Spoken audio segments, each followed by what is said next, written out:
Hello friends, आपके अपने के S R academy commerce institute के यूट्यूब चैनल पर एक बार फिर से आपका हार्दिक स्वागत है। फ्रेंड्स, आपने एच का नाम तो जरूर सुना होगा कि जैसे हमारे इंडिविजुअल्स में एक इंडिविजुअल्स पर्सन होता है, एच होता है, पार्टनरशिप फर्म, कंपनी, ये सब जो होते हैं ये इनकम टैक्स के हिसाब से पर्सन माने जाते हैं। अब सर एच बनाकर आप किस तरह से टैक्स सेविंग कर सकते हैं, या फिर अगर आप कोई प्रोफेशनल्स हैं जिसके आपके कोई पास में कोई प्रोफेशनल डिग्री है और अगर आप कोई बिजनेस स्टार्ट करना चाहते हैं तो आप अपनी खुद की डिग्री के कारण आप कोई दूसरा बिजनेस वहां पर नहीं कर सकते आपके प्रोफेशन के साथ में, तो आप किस तरह से एच बनाकर अपना बिजनेस आप रन कर सकते हैं, ये सब कुछ आज हम इस वीडियो के अंदर डिटेल में कवर करने वाला है। What is H sir, H क्या होता है, how to save tax by forming an H यानी कि एच बनाकर सर आप टैक्स सेविंग किस तरह से कर सकते हैं, हाउ टू एच टैक्सेड यानी कि सर एच में टैक्स किस तरह से लेवीड होता है, एच कैसे बनाया जाता है, और disadvantage of forming an H अगर आप एच बनाते हैं तो उसके कुछ डिसएडवांटेज भी हैं, वो क्या है, वो सब कुछ आज हम इस वीडियो के अंदर डिटेल में कवर करने वाला हैं। सबसे पहले हम बात करते हैं सर व्हाट इज एच का मतलब क्या होता, एक एग्जाम्पल के साथ में समझते हैं तो सर आपको इजीली समझ में आ जाएगा। फॉर एग्जाम्पल सर ये एक पर्सन है, एक दादाजी थे जिसके नाम पर सर एक होम था, यानी कि एक प्रॉपर्टी थी जहां पर सर आपका उनका वहां पर रेंट आ रहा था। ओके, यहां पर सर उनका एक बेटा था, बेटा सर सैलरी पर जॉब करता था और वहां पर सर उनकी सैलरी की इनकम होती थी, साथ में इनकी वाइफ थी वो भी सर जॉब करती थी, इनके बाद उनके दो बेटे और बेटी जो भी थी वो थी। सर जो भी यहाँ पर जो रेंट इनकम आ रही थी उस फॉर्म की, उस रेंट इनकम पर ये जो दादाजी थे सर वो टैक्स पे करते थे, वो इनकम टैक्स रिटर्न अपना फाइल करते थे। लेकिन अनफॉर्चुनेटली दादाजी की सर डेथ हो गई। अब दादाजी की डेथ होने के बाद में यानी कि इनके पापा की डेथ हो गई, और इनके पापा की डेथ होने के बाद में ये जो प्रॉपर्टी थी ये प्रॉपर्टी सर इनकी हो गई, और ये जो रेंट है वो रेंट भी अब इनका हो गया, यानी कि जो भी रेंटेड इनकम होगी वो इनकी रेंट इनकम मानी जाएगी, तो उनको सैलरी के साथ में उनके रेंट इनकम भी उसको यहां पर एज ए उसकी इनकम मानी जाएगी। अब सर यहां पर अगर वो रेंट इनकम अगर उनकी वाइफ के नाम पे ना है तो सर वो भी इनकम है, उनकी भी सैलरी से फॉर एग्जांपल इनकम हो रही है। तो ऐसे केसेस में आप अपनी ये जो रेंटल इनकम है उस रेंटल इनकम पर आप किस तरह से टैक्स सेविंग कर सकते हैं, तो इसके लिए आप नॉर्मली एक एच क्रिएट कर सकते हैं। एच का फुल फॉर्म होता है सर हिंदू अनडिवाइडेड फैमिली, यानी कि सर हिंदू जो भी फैमिलीज है वो फैमिली से जो भी फैमिली परिवार है उसमें से हस्बैंड वाइफ बच्चे आपस में मिलकर एक एच क्रिएट कर सकते हैं, और एच का एक नया पैन कार्ड बनवा कर सर जो भी इनकम है वो इनकम उस पर ट्रांसफर करके अपना टैक्स सेविंग कर सकते हैं। अब इसको डिटेल में कवर करते हैं। What is H H means Hindu undivided family. You can save tax by creating a family unit and pooling assets in form an HUF. HUF is taxed separately from its member. अब sir यहाँ पर हम जो HUF बनाते हैं उस HUF का एक सेपरेट पेन होता है। अब जिसका भी सेपरेट पेन होता है वो इनकम टैक्स रिटर्न फाइल करता है, तो यहाँ पर जो भी इनकम उस HUF के नाम पर होगी HUF अपना खुद का रिटर्न फाइल करेगा, तो वो उसकी इनकम मानी जाएगी। और यहाँ पर जो इनके मेंबर्स है जैसे फॉर एग्जांपल ये पर्सन्स, उनकी वाइफ, उनके दो सन्स या बेटी, ये क्या है सर, ये मेंबर्स है, ये मेंबर्स भी अपने अपने सेपरेट इंडिविजुअल रिटर्न भी फाइल करेंगे। Hindu family can come together and form HUF। Buddhist, Jains and Sikhs can also form an HUF। ये लोग भी सर HUF क्रिएट कर सकते हैं। HUF acts is on PAN file tax return independent of its member.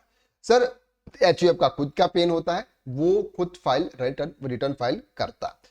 अब यहां पर बात करते हैं how to save tax by forming an HUF। Sir आप HUF क्रिएट करके आप टैक्स सेविंग कैसे कर सकते हैं। HUF is taxes separately from its member, यानी कि सर यहां पर ये जो पर्सन है इनके जो मेंबर्स है उनके जो इनकम टैक्स रिटर्न फाइल होते हैं उससे सेपरेट HUF का रिटर्न फाइल होता है। Therefore it can claim deduction और exemption allowed under the tax law separately. जिस तरह से इंडिविजुअल्स को डिडक्शंस मिलते हैं सेक्शन 80C के, उसी तरह से आपको एचयूएफ के डिडक्शंस भी मिलते हैं। एचयूएफ और इंडिविजुअल्स, नॉर्मली जब भी हम इनकम टैक्स रिटर्न फाइल करते हैं वहां पर एचयूएफ इंडिविजुअल और ऑब्लिक में एचयूएफ लिखा हुआ होता है, यानी कि जो रूल्स इंडिविजुअल्स पर एप्लीकेबल होते हैं वो रूल्स आपके एचयूएफ पर भी एप्लीकेबल होते हैं। For example, if you and your spouse along with 2 children decide to create an HUF, all of LWS HUF can claim a deduction under section 80C. HUF is usually used by family as a means to build assets. यानी कि HUF अपने खुद के assets भी purchase कर सकती है और जो भी डिडक्शंस लेना है वो डिडक्शंस भी HUF ले सकती है। अब सर HUF पर टैक्स किस तरह से लगता है? नॉर्मली सर ये बहुत इंपॉर्टेंट होता है कि सर HUF पर किस तरह से आप टैक्स लेवी करते हो। HUF इट्स ऑन पेन, खुद का pen, file separate declaration, separate joint life family business created since it has entity separate for members. HUF sir अपना खुद का बिजनेस कर सकता है, यानी कि अगर आप अपने नाम से बिजनेस नहीं करना चाहते हैं, अपने नाम से ऑलरेडी 1-2 बिजनेसेस हैं, अगर आप जीएसटी की बात करें तो एक ही पेन के ऊपर अगर आपके 1 से ज्यादा बिजनेसेस हैं, सभी बिजनेसों का टर्नओवर अगर मिलाकर 40 लाख रुपीस हो जाता है बिजनेस में, तो आपको जीएसटी में रजिस्ट्रेशन करना होता। लेकिन यहां अगर आप HUF क्रिएट कर लेते हैं और HUF का फिर से टर्नओवर सर सेपरेट टर्नओवर माना जाता है, तो यहां पर created since entity separate from its member, ये मेंबर से आपका सेपरेट माना जाता है, तो दोनों का टर्नओवर अलग अलग होगा अगर 2 बिजनेसेस अलग अलग बिजनेसेस है। Deduction under section 80 and other exemption can be claim bye HUF income tax return. So normally HUF sir individuals की तरह डिडक्शंस लेंगे। HUF category insurance policy of its members, sir जो HUF है वो अपने जो मेंबर्स है उनके लिए इंश्योरेंस पॉलिसी ले सकते हैं, उसका डिडक्शंस भी लेंगे। HUF can pay salary to its member if they contribute to functional HUF, their salary expenses can be deducted from this income of HUF। Sir HUF भी बिजनेस करता है, उनके जो मेंबर्स होते हैं मेंबर्स को HUF सैलरी प्रोवाइड करता है, जिससे उसका इनकम जो होती है वो कम हो जाती है, यानी कि प्रॉफिट कम हो जाएगा। Investment can be made from HUF as income. Any return from his investment are taxable in the hands of HUF. Sir investment करता है, वहां से अगर कोई भी इनकम होती है वो इनकम आपकी HUF की इनकम मानी जाती है। HUF is taxed at the same rate as an individual. अब सर यहां पर बात करते हैं कि HUF पर टैक्स किस तरह से लेविड होता है। तो HUF पर जो टैक्स लेविड होता है सर वो होता है आपके इंडिविजुअल्स के स्लेब रेट के हिसाब से। नॉर्मली अगर हम ओल्ड स्लेब रेट की बात करते हैं तो 2.5 लाख तक, यानी कि 2.5 लाख तक सर आपको कोई भी टैक्स पे नहीं करना। 5 लाख तक आपको 5% टैक्स पे करना, जहां पर आपको सेक्शन 87A का रिबेट मिल जाता है अगर आपकी net income up to 5 lakh rupees है तो, या फिर 5 लाख रुपीज से आप क्रॉस कर जाते हैं 20%। तो ये जो स्लेब रेट है, ये स्लेब रेट आपके HUF पर भी एप्लीकेबल होती है। अब यहां पर एक एग्जाम्पल्स देखते हैं। एग्जाम्पल्स में है कि मिस्टर करण, उसकी सैलरी है सर 20,000। अब उनके पास जो प्रॉपर्टी थी, उनके दादाजी के शांत हो जाने के बाद सर जो प्रॉपर्टी की इनकम वो इनके नाम पर आके 7,50,000 rupees. Standard deduction house property पर ये डिडक्शन है, उनकी नेट इनकम सर 5,25,000 हो गई। टोटल इनकम अगर इनकी और इसकी मिलाकर सर 25,25,000 हो गई। सेक्शन 80C में सर 1.5 लाख का उन्होंने डिडक्शंस ले लिया, तो उनकी टोटल नेट इनकम आ गई सर 23,75,000। इस पर जो टैक्स बनता है सर ये 5,53,625 बनता है। कब बनता है सर? अगर ये रेंटेड इनकम अगर उसमें ऐड करते हैं तो। अगर सर ये इनकम ऐड नहीं करना चाहते हैं तो हम क्या कर सकते हैं, HUF क्रिएट कर लेंगे। HUF सर ये जो इनकम है 7,50,000 ये HUF में डाल देंगे, तो 2,25,000, 5,25,000, तो सर इस पर कितना टैक्स पे करना है, 7,725। और उसके सिर्फ इनकम कितनी होगी सैलरी से, 20 लाख, तो उस पर टैक्स पे करना होगा सर उनको 3,91,400। अगर दोनों को मिला के ऑलमोस्ट 3,98,000 के आसपास। और यहाँ पर टैक्स कितना आपका 5,53,000, 1.5 लाख रुपए का टैक्स जो होता है वो सर आपका सेव हो जाता है।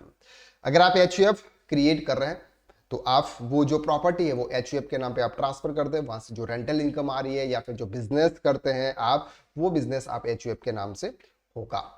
How to form an HUF sir आप कैसे क्रिएट करेंगे, तो 1 person cannot form HUF, यानी कि सर HUF के लिए 1 पर्सन 1 मेंबर्स जो होता है वो क्रिएट नहीं कर सकता है। It can be form by family, sir ये फैमिली के मेंबर्स होने चाहिए। HUF is automatically created at the time of marriage, जिसकी अगर मैरिज हो जाती है ऑटोमेटिकली क्रिएटेड हो जाता है, लेकिन हम इसको रजिस्टर्ड नहीं कराते। HUF consist of common answer all the lineal descendants including their wives and unmarried daughters. Hindus, Buddhists, Jains and Sikhs can be formed on HUF. HUF usually assets which come as a gift. It will ancestral property acquired from sale of joint property. यानी कि sir ये है कि अगर HUF कोई भी sir assets purchase कर सकता है, वो गिफ्ट ले सकता है। 50,000 रुपीज तक अगर वो गिफ्ट है तो उसके लिए एग्जेम्प्टेड है। जो एक इंडिविजुअल्स के ऊपर जो रूल्स एंड रेगुलेशन एप्लीकेबल होते हैं वो rules and applicable same to same HUF पर भी होते हैं। अब सर बात करते हैं डिसएडवांटेज क्या। डिसएडवांटेज में सबसे पहला है sir equal right of members. अगर आप कोई प्रॉपर्टी किसी एक पर्सन के नाम पे, जैसे हम बात कर रहे हैं अभी प्रॉपर्टी सर उनके दादाजी के नाम पे थी, उनके पिताजी के नाम पे थी, अब वो प्रॉपर्टी सर बाय डिफॉल्ट बेटे के नाम पे हो जाती है। लेकिन अगर एचयूएफ क्रिएट करते हैं और वो प्रॉपर्टी अगर हम एचयूएफ के ट्रांसफर करते हैं, एचयूएफ को ट्रांसफर करते हैं, तो यहां पर सभी मेंबर्स का राइट होगा, सभी मेंबर्स का इक्वल राइट होगा। अगर आप वो प्रॉपर्टी अगर आप किसी को सेल्स करने भी जाओगे तो आपको तीनों जो भी चार मेंबर्स हैं उन चारों की आपको परमिशंस की रिक्वायरमेंट होगी। तो एक ड्रॉबैक ये भी होता है।